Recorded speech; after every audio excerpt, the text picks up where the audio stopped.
Masih bersama dengan kami, tentunya dengan jargon kami, Clean Today, Better Tomorrow. Sahabat lingkungan, pada kesempatan kali ini kita akan membahas tentang pemanfaatan sampah anorganik sebagai bahan bangunan. Tapi sebelum kita membahas materi tersebut, kita akan menanyakan dulu. Tentu saja di samping kita sudah ada pakar daripada pengelolaan sampah yaitu Mr. Ali. Kita sapa dulu Mr. Ali. Bagaimana kabarnya Pak untuk hari ini? Alhamdulillah selalu baik Retan, dan tentunya selalu semangat. Nah, jadi sahabat tetap semangat tentunya untuk menjaga lingkungan kita supaya lingkungan kita bersih, nyaman, indah, dan itu bisa menyehatkan kita semua ya Pak Ali. Betul sekali. Nah, dengan materi yang akan kita kupas, akan kita bahas pada kesempatan kali ini yaitu masih tentang pemanfaatan sampah anorganik. Ini sangat unik loh, sahabat lingkungan. Bisa dijadikan bahan bangunan. Yang benar aja Pak Ali. Bisa seperti itu. Ya, tapi maksud dari materi di sini jangan diambil secara ini apa ya? Secara apa namanya? Letterless gitu. Jadi ya kita maksudnya tuh pemanfaatan sampah anorganik sebagai bahan bangunan di sini. Ini sampah anorganik yang bisa didaur ulang ataupun dimanfaatkan kembali. Oh, gitu. seperti Jadi itu. sebagai bahan bangunan. Karena kan begini Pak, sebenarnya kalau kita berbicara tentang bangunan ya sobat lingkungan, ini kan biasanya masih banyak material-material bangunan yang tidak terpakai gitu ya, yang tidak terpakai. Misal seperti lempengan besi, kemudian baja gitu kan. Kemudian bisa juga sisa balok-balok kayu, kemudian sampah-sampah lainnya. Nah, itu tuh artinya ya bisa didaur ulang kembali, kemudian dimanfaatkan sebagai bahan bangunan. Ya makanya tidak heran ya sobat lingkungan, biasanya bahan bangunan yang seperti ini banyak sekali dicari oleh teman-teman kita yang berprofesi sebagai pemilah sampah gitu bahasanya, ataupun yang mungkin bahasa lainnya ada pemulung gitu Pak ya. Tapi ya di sini memang bisa dimanfaatkan kembali, artinya diproses daur ulang kembali yang kemudian dijadikan kembali bangunan kembali. Tapi ya sebenarnya untuk sampah-sampah anorganik juga dalam skala rias gitu ya, untuk merias dari bangunan itu memang bisa juga sih, seperti pernak-pernik bangunannya begitulah, bisa pernak-pernik bangunannya. Semisal kita manfaatkan papan sisa dari bangunan, kemudian balok-balok kayu ya, serta beberapa material-material lainnya seperti ya material-material anorganik gitu ya, seperti sisa besinya, kemudian sisa sengnya, itu untuk penambah bahan bangunan yang lain juga masih bisa sih Pak. Oh, yang paling disesuaikan. Itu mungkin yang dimaksud dengan menjadi bahan bangunan. Artinya yang diinikan, yang daur ulang kembali. Atau mungkin kalau untuk secara sederhana, karena memang untuk mengolah bahan anorganik ini kan perlu sarana dan prasarana gitu ya, betul. Yang memadai, apalagi kalau dengan teknologi melelehkan bahan anorganik kemudian dibuat menjadi bahan baru, kemudian menjadi produk baru. Ya itu kan butuh sarana dan prasarana yang cukup kompleks juga gitu ya. Betul. Nah, ada juga memang metode yang sederhana yang bisa kita gunakan untuk memanfaatkan sampah-sampah anorganik ini yang menjadi menjadi bahan-bahan yang bisa kita gunakan di rumah, seperti halnya ekobrik gitu ya.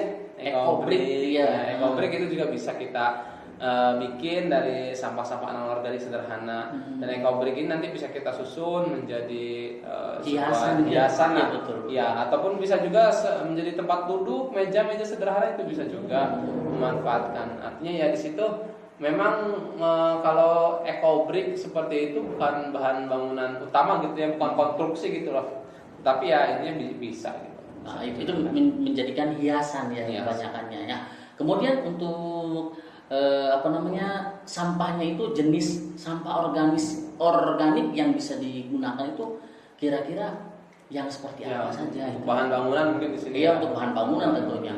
Ya tentunya kita ya harus memahami ya bahwa kalau memang untuk konstruksi itu harus disesuaikan juga. Tapi untuk segala jenis sampah organik yang memang cara penanganannya itu ada di daur ulang, semuanya bisa digunakan tapi dengan proses daur ulang terlebih dahulu tentunya ya. Lebih dahulu seperti contohnya plastik, kemudian logam, besi, ya, kemudian seng, itu semuanya bisa didaur ulang kembali menjadi bahan-bahan atau produk-produk yang memiliki nilai guna, terutama tadi bagi bangunan-bangunan. Nah, kan tapi di sini untuk karena bangunan ya Pak ya, bangunan itu kan perhitungannya harus tepat, gitu ya. Betul. Harus tepat, artinya kita juga tidak bisa memanfaatkan secara tanpa perhitungan matang kemudian dijadikan bahan bangunan. Nah, ini di sini mungkin peran-peran dari produsen, peran-peran dari para pelaku daur ulang yang sudah memiliki sanad prasanadanya untuk mengolah bahan anorganik tadi seperti plastik, kemudian besi, seng dan lain-lain menjadi bahan bangunan gitu. Itu jenis-jenisnya yang menjadi insya Allah bisa dimanfaatkan.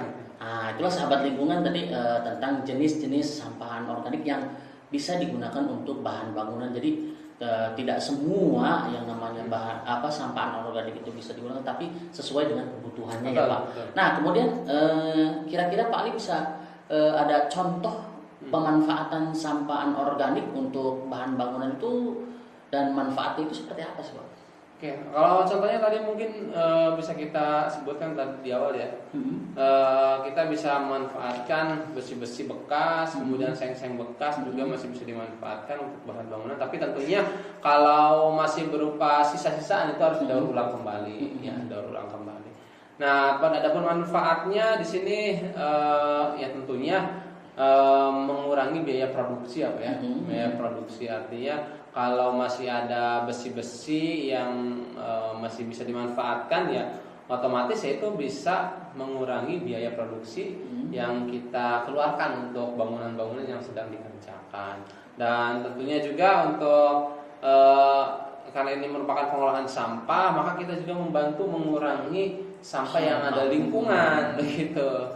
Ya, dengan demikian ya kita juga bisa menghindari hal-hal yang tidak diinginkan lah, terutama kita ketahui ya sobat lingkungan, sampah organik ini kan sifatnya sulit terurai. Betul. Sifatnya sulit terurai dan kalau dibiarkan di lingkungan maka akan lama sekali terurainya. Nah, itu jadi sahabat lingkungan. Jadi manfaat daripada sampah anorganik untuk bahan bangunan itu tadi satu sebenarnya untuk mengurangi sampah ya Pak. Betul. Supaya ya tidak menumpuklah sampah itu, kemudian kalau masih bisa didaur ulang itu sangat luar biasa untuk membantu kita melengkapi bangunan-bangunan yang memang membutuhkan bahan-bahannya ya.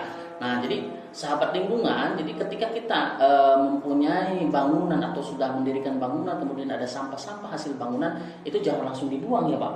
Tapi kalau bisa dipilah dulu, kemudian kita akan bisa melakukan yang namanya daur ulang. Ya, kalau tidak kita berikan gitu ya, kita berikan ke pelaku daur ulang sehingga tidak berserakan mencemari lingkungan. Nah, itulah intinya kenapa harus ada edukasi untuk pemilahan sampah, baik itu sampah organik ataupun anorganik, dan inilah manfaatnya. Jadi tetap jaga lingkungan, sahabat lingkungan semuanya, bijak mengelola sampah. Clean today, better tomorrow.